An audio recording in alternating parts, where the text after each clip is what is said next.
ये साप्ताहिक बाइबल का उपदेश Plainfield Christian science church independent से है, जो प्लेनफील्ड, न्यू जर्सी, अमेरिका में है।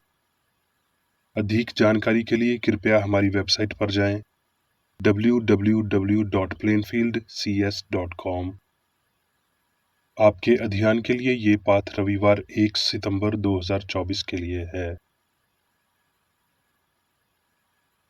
विषय मसीह यीशु, स्वर्णपथ, यूहन्ना। मैं इसलिए आया कि वो जीवन पाएं और बहुतायत से पाएं। मसीह यीशु। उत्तरदायी ध्यान। मलाकी। देखो, मैं अपने दूत को भेजता हूँ और वो मार्ग को मेरे आगे सीधा करेगा। और प्रभु जिसे तुम ढूंढते हो वो अचानक अपने मंदिर में आ जाएगा। हाँ, वचा का वो दूत जिसे तुम चाहते हो, सुनो वो आता है। सेनाओं के यहोवा का यही वचन है। परंतु उसके आने के दिन की कौन सह सकेगा, और जब वो दिखाई दे तो कौन खड़ा रह सकेगा। क्योंकि वो सुनार की आग और धोबी के साबुन के समान है।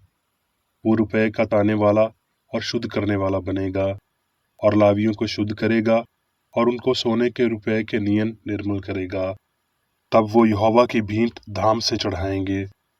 तब यहूदा और यरूशलेम की भींट यहोवा को ऐसी भाएगी जैसी पहले दिनों में और प्राचीन अकाल में भाती थी। तब मैं न्याय करने को तुम्हारे निकट आऊंगा, क्योंकि मैं यहोवा बदलता नहीं। इसी कारण हे याकूब की संतान, तुम नाश नहीं होगे, परंतु तुम्हारे लिए जो मेरे नाम का भय मानते हो, धाम का सूर्य उदय होगा और उसकी किरणों के द्वारा तुम ठीक हो जाओगे। पाठ उपदेश बाइबल में से व्यवस्था विवरण। तेरा परमेश्वर यहोवा तेरे मध्य से अर्थात तेरे भाइयों में से मेरे समान एक नबी को उत्पन्न करेगा। तू उसी की सुनना। सो मैं उनके लिए उनके भाइयों के बीच में से तेरे समान एक नबी को उत्पन्न करूंगा और अपना वचन उसके मुंह में डालूंगा, और जिस जिस बात की मैं उसे आज्ञा दूंगा वही वचा उनको कह सुनाऊंगा। जकरिया। हे सैऊन, बहुत ही मगन हो। हे यरूशलेम, जय जयकार कर, क्योंकि तेरा राजा तेरे पास आएगा। वो धार्मी और उद्धार पाया हुआ है। यूहन्ना। क्योंकि परमेश्वर ने जगत से ऐसा प्रेम रखा कि उसने अपना इकलौता पुत्र दे दिया, ताकि जो कोई उस पर विश्वास करे वो नाश ना हो, परंतु अनंत जीवन पाए। परमेश्वर ने अपने पुत्र को जगत में इसलिए नहीं भेजा कि जगत पर दंड की आज्ञा दे, परंतु इसलिए कि जगत उसके द्वारा उद्धार पाए। लूका। फिर यीशु आत्मा की समर्थ से भरा हुआ गलील को लौटा, और उसकी चर्चा आसपास के सारे देश में फैल गई।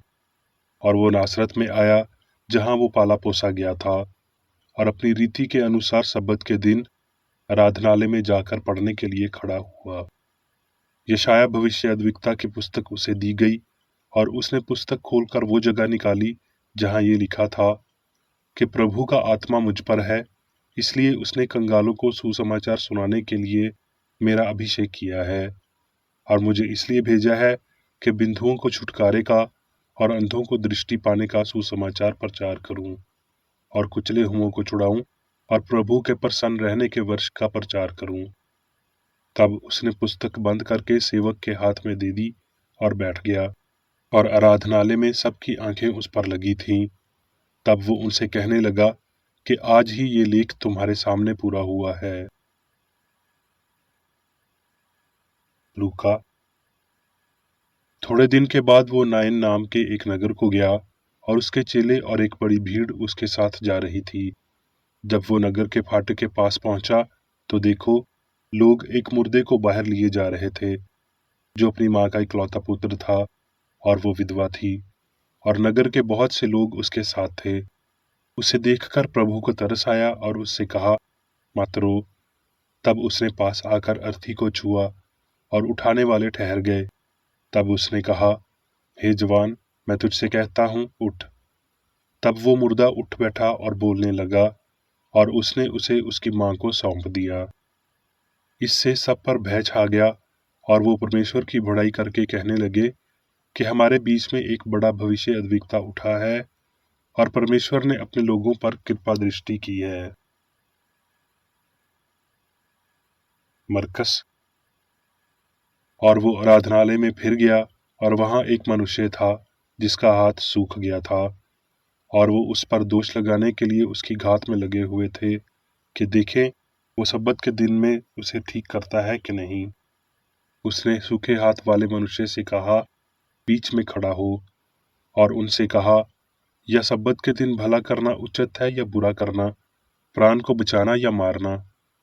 पर वो चुप रहे। और उसने उनके मन की कठोरता से उदास होकर उनको क्रोध से चारों ओर देखा, और उस मनुष्य से कहा, अपना हाथ बढ़ा। उसने बढ़ाया, और उसका हाथ ठीक हो गया। तब फरीसी बाहर जाकर तुरंत हेरोदियों के साथ उसके विरोध में सामति करने लगे कि उसे किस प्रकार नाश करें। यूहन्ना। इस पर यीशु ने उनसे कहा कि मेरा पिता अब तक काम करता है और मैं भी काम करता हूँ। मैं अपने आप से कुछ नहीं कर सकता, जैसा सुनता हूँ वैसा न्याय करता हूँ, और मेरा न्याय सच्चा है, क्योंकि मैं अपनी इच्छा नहीं परंतु अपने भेजने वाले की इच्छा चाहता हूँ। मैं अपने पिता के नाम से आया हूँ, और तुम मुझे ग्रहण नहीं करते। यदि कोई और अपने ही नाम से आए तो उसे ग्रहण कर लोगे। जो एक दूसरे से आदर चाहते हो, और वो आदर जो अद्वित परमेश्वर की ओर से नहीं है, नहीं चाहते, किस प्रकार विश्वास कर सकते हो? ये ना समझो कि मैं पिता के सामने तुम पर दोष लगाऊंगा। तुम पर दोष लगाने वाला तो है, अर्थात मूसा, जिस पर तुमने भरोसा रखा है। क्योंकि यदि तुम मूसा की प्रतीति करते तो मेरी भी प्रतीति करते, इसलिए कि उसने मेरे विषय में लिखा है। यूहन्ना। यीशु ने उनसे कहा, जीवन की रोटी मैं हूं। जो मेरे पास आएगा वो कभी भूखा ना होगा, और जो मुझ पर विश्वास करेगा वो कभी प्यासा ना होगा। जो कुछ पिता मुझे देता है वो सब मेरे पास आएगा, उसे मैं कभी ना निकालूंगा। क्योंकि मैं अपनी इच्छा नहीं परंतु अपने भेजने वाले की इच्छा पूरी करने के लिए स्वर्ग से उतरा हूँ। और मेरे भेजने वाले की इच्छा ये है कि जो कुछ उसने मुझे दिया है उसमें से मैं कुछ ना खोऊं, परंतु उसे अंतिम दिन फिर जला उठाऊं। क्योंकि मेरे पिता की इच्छा ये है कि जो कोई पुत्र को देखे और उस पर विश्वास करे वो अनंत जीवन पाए। प्रेरितों के काम। इसलिए मन फिराओ और लौट आओ, और वो उस मसीह यीशु को भेजे जो तुम्हारे लिए पहले ही से ठहराया गया है। जैसा कि मूसा ने कहा, प्रभु परमेश्वर तुम्हारे भाइयों में से तुम्हारे लिए मुझसा एक भविष्य अद्विकता उठाएगा। जो कुछ वो तुमसे कहे उसकी सुनना। परमेश्वर ने अपने सेवक को उठाकर पहले तुम्हारे पास भेजा कि तुम में से हर एक को आशीष दे। अब मैं मेरी बेकर रेड्डी द्वारा क्रिश्चियन साइंस की किताब विज्ञान और स्वस्थ शास्त्रों की कुंजी के साथ के साहस संबंधी अंश पढ़ूंगा। विज्ञान और स्वस्थ। यीशु के मिशन ने भविष्यवाणी की पुष्टि की और पुराने समय के तथाकथित चमत्कारों को ईश्वरीय शक्ति के प्राकृतिक प्रदर्शनों के रूप में समझाया, जिन्हें समझा नहीं गया था। यीशु के कार्यों ने मसीहा पद पर उसके दावे को स्थापित किया। यूहन्ना के प्रश्न के उत्तर में कि क्या आने वाला तू ही है, यीशु ने सकारात्मक उत्तर दिया। अपने सिद्धांत का उल्लेख करने की बजाय अपने कार्यों का वर्णन किया, तथा विश्वास व्यक्त किया कि उपचार देने की दिव्य शक्ति का ये प्रदर्शन प्रश्न का पूर्ण उत्तर देगा। इसलिए उसका जवाब था कि जो कुछ तुम सुनते हो और देखते हो वो सब जाकर यूहन्ना से कह दो कि अंधे देखते हैं और लंगड़े चलते फिरते हैं, कोढ़ी शुद्ध किए जाते हैं और बहरे सुनते हैं, मुर्दे जलाए जाते हैं और कंगालों को सुसमाचार सुनाया जाता है। और धन्य है वो जो मेरे कारण ठोकर ना खाए। दूसरे शब्दों में उन्होंने उन सभी को अपना आशीर्वाद दिया जो इस बात से इनकार नहीं करेंगे कि दिव्य मन से आने वाले ऐसे प्रभाव ईश्वर की एकता को सिद्ध करते हैं। वो दिव्य सिद्धांत जो सभी सद्भाव को सामने लाता है। यीशु ने एक बार अपनी शिक्षाओं के विषय में कहा था कि मेरे उपदेश मेरे नहीं परंतु मेरे भेजने वाले के हैं। यदि कोई उसकी इच्छा पर चलना चाहे तो वो इस उपदेश के विषय में जान जाएगा कि वो परमेश्वर की ओर से है या मैं अपनी ओर से कहता हूँ। यूहन्ना 7:16-17। हमारे मास्टर ने बीमारों को ठीक किया, मसीही उपचार का अभ्यास किया और अपने छात्रों को इसके दिव्य सिद्धांत की समानताओं को सिखाया। लेकिन उन्होंने बीमारी को ठीक करने और रोकने के इस सिद्धांत को प्रदर्शित करने के लिए कोई निश्चित नियम नहीं दिया। क्रिश्चियन साइंस में इस नियम की खोज की जानी बाकी है। एक शुद्ध स्नेह अच्छाई का रूप लेता है, लेकिन विज्ञान केवल अच्छाई के दिव्य सिद्धांत को प्रकट करता है और उसके नियमों का प्रदर्शन करता है। जब हम यीशु को मानते हैं और जो कुछ उसने नश्वर के लिए किया उसके हृदय से आभार प्रकट करते हैं, अपने प्यार के रास्ते को केवल महिमा के सिंहासन तक फैलाकर हमारे लिए रास्ता तलाश करने वाली व्यर्थ पीड़ा में, फिर भी यीशु ने हमें व्यक्तिगत अनुभव नहीं दिया।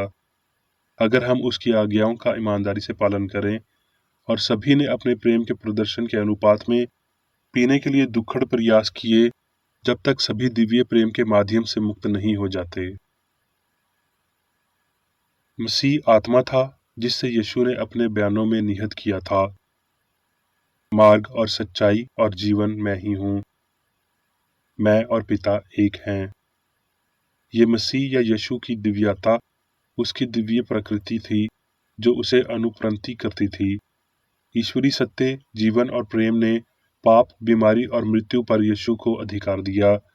उसका मिशन आकाशीय विज्ञान को प्रकट करना था, ये साबित करने के लिए कि ईश्वर क्या है, वो मनुष्य के लिए क्या करता है।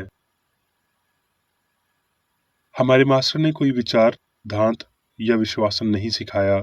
ये सभी वास्तविक लोगों को दिव्य सिद्धांत था जो उन्होंने सिखाया और अभ्यास किया। मसीही धर्म का उनका प्रमाण धाम और पूजा का कोई रूप या प्रणाली नहीं था, लेकिन क्रिश्चियन साइंस जो जीवन और प्रेम के सम्मान जैसे को दर्शाता है। हमारे स्वर्गीय पिता दिव्य प्रेम मांग करते हैं कि सभी पुरुषों को हमारे गुरु और प्रीतों के उदाहरण का पालन करना चाहिए, न कि केवल उनके व्यक्तित्व की पूजा करनी चाहिए। ये दुख के व्याख्या अंश ईश्वरीय सेवा आमतौर पर दैनिक कर्मों की बजाय सार्वजनिक पूजा का मतलब है। मसीही धर्म की प्रकृति शांतिपूर्ण और धन्य है, लेकिन राज्य में प्रवेश करने के लिए आशा के लंगर को शकीना में सामग्री के पर्दे से परे डाल दिया जाना चाहिए, जिसमें यीशु हमारे जाने से पहले चला गया था। और सामग्री से परे ये उन्नति धार्मियों की खुशियों और विजय के साथ साथ उनके दुखों और कष्टों से भी होनी चाहिए। अपने गुरु की तरह हमें भौतिक अर्थों में होने के आध्यात्मिक अर्थ से प्रस्थान करना चाहिए। वो कौन है जो हमारी आज्ञाकारिता की मांग करता है? वो जो धर्म ग्रंथ की भाषा में स्वर्ग की सेना और पृथ्वी के रहने वालों के बीच अपनी इच्छा के अनुसार काम करता है, और कोई उसको रोक कर उससे नहीं कह सकता कि तूने ये क्या किया। सत्य, जीवन और प्रेम ही मनुष्य पर एकमात्र वेद और शाश्वत मांग है, और वो आध्यात्मिक कानून निर्माता है जो ईश्वरीय विधियों के माध्यम से आज्ञाकारिता को लागू करते हैं। यीशु के तथाकथित अनुयायी कब उसके सभी मार्गों में उसका अनुसरण करना और उसके महान कार्यों का अनुकरण करना सीखेंगे। ये संभव है। हाँ, ये प्रत्येक बच्चे, पुरुष और महिला का कर्तव्य और विशेष अधिकार है कि उन्हें कुछ हद तक स्वस्थ और पवित्रता के सत्य और जीवन के प्रदर्शन द्वारा मालिक के उदाहरण का पालन करना चाहिए। सच्ची खुशी के लिए मनुष्य को अपने सिद्धांत दिव्य प्रेम के साथ समान जैसे करना चाहिए। पुत्र को पिता के अनुरूप होना चाहिए, मसीह के अनुरूप होना चाहिए। ईश्वरीय विज्ञान के अनुसार मनुष्य एक प्रकार से पूर्ण रूप से मन के रूप में है जो उसे बनाता है। मनुष्य होने का सत्य मनुष्य को समान जैसे पूर्ण और अमर बनाता है, जबकि त्रुटि नश्वर और कलाकारी होती है। दिव्य विज्ञान के चिन्ह हमारे गुरु के मार्ग को दर्शाते हैं तथा मसीहियों से मात्र दावे के स्थान पर उनके द्वारा दिए गए प्रमाण की उपेक्षा करते हैं। हम दुनिया से आध्यात्मिक अज्ञानता को छुपा सकते हैं, लेकिन अज्ञानता या पाखंड के माध्यम से आध्यात्मिक अच्छाई के विज्ञान और प्रदर्शन में सभी सफल नहीं हो सकते। लेकिन भविष्य अद्वैतताओं और प्रेरितों के प्राचीन प्रदर्शनों की पुष्टि करने और उन्हें दोहराने के लिए उसे मन, जो मसीह यीशु में भी था, हमेशा विज्ञान के पत्र के साथ होना चाहिए। स्वर्ग के लिए एक रास्ता है सिद्धभाव, और ईश्वरीय विज्ञान में मसीह हमें इस मार्ग को दिखाता है। कोई और वास्तविकता नहीं है। अच्छे ईश्वर और उसके प्रतिबिंब को जानने और इंद्रियों के दुख और सुख से श्रेष्ठ होने के अलावा जीवन की कोई अन्य चेतना नहीं है। क्रिश्चियन साइंस ये प्रदर्शित करता है कि कोई भी नहीं, बल्कि हृदय में शुद्ध ही परमेश्वर को देख सकता है। जैसा कि सुसमाचार सिखाता है, उसकी शुद्धता के अनुपात में मनुष्य परिपूर्ण है और पूर्णता आकाशी होने का क्रम है, जो जीवन को मसीह में प्रदर्शित करता है। जीवन का आध्यात्मिक आदर्श है। अब मैं मेरी बेकर एडी द्वारा चर्च मैनुअल में दिए गए 3 दैनिक कर्तव्यों को पढ़ूंगा। दैनिक प्रार्थना। प्रत्येक दिन प्रार्थना करने के लिए इस चर्च के प्रत्येक सदस्य का कर्तव्य होगा, तुम्हारा राज्य आए। ईश्वरी सत्य, जीवन और प्रेम के शासन को मुझ में स्थापित कर और मुझ पर शासन कर, और तेरा वचन सभी मनुष्यों के स्नेह को समृद्ध कर सकता है और उन पर शासन कर। आदेशों और कर्तव्यों के लिए एक नियम। ना तो दुश्मनी और न व्यक्तिगत लगाव मदर चर्च के सदस्यों के आदेशों और कर्तव्यों पर लागू करना चाहिए। विज्ञान में दिव्य प्रेम ही मनुष्य को नियंत्रित करता है और एक क्रिश्चियन विज्ञानी प्यार की मीठी सुविधाओं को दर्शाता है। प्यार में डांटने पर, सच्चा भाईचारा, परोपकार और क्षमा में। इस चर्च के सदस्यों को प्रतिदिन ध्यान रखना चाहिए और सभी बुराई दूर करने, भविष्यवाणी, न्याय करने, निंदा करने, परामर्श देने, प्रभावित करने या गलत तरीके से प्रभावित होने से बचने के लिए प्रार्थना करनी चाहिए। कर्तव्य के प्रति सतर्कता। इस चर्च के प्रत्येक सदस्य का यह कर्तव्य होगा कि वो प्रतिदिन आक्रामक मानसिक सुझाव से बचाव करे और भूलकर भी ईश्वर, नेता और मानव जाति के प्रति अपने कर्तव्य की उपेक्षा नहीं करनी चाहिए। उनके कामों से उन्हें आंका जाएगा और वो उचित या निंदनीय होगा।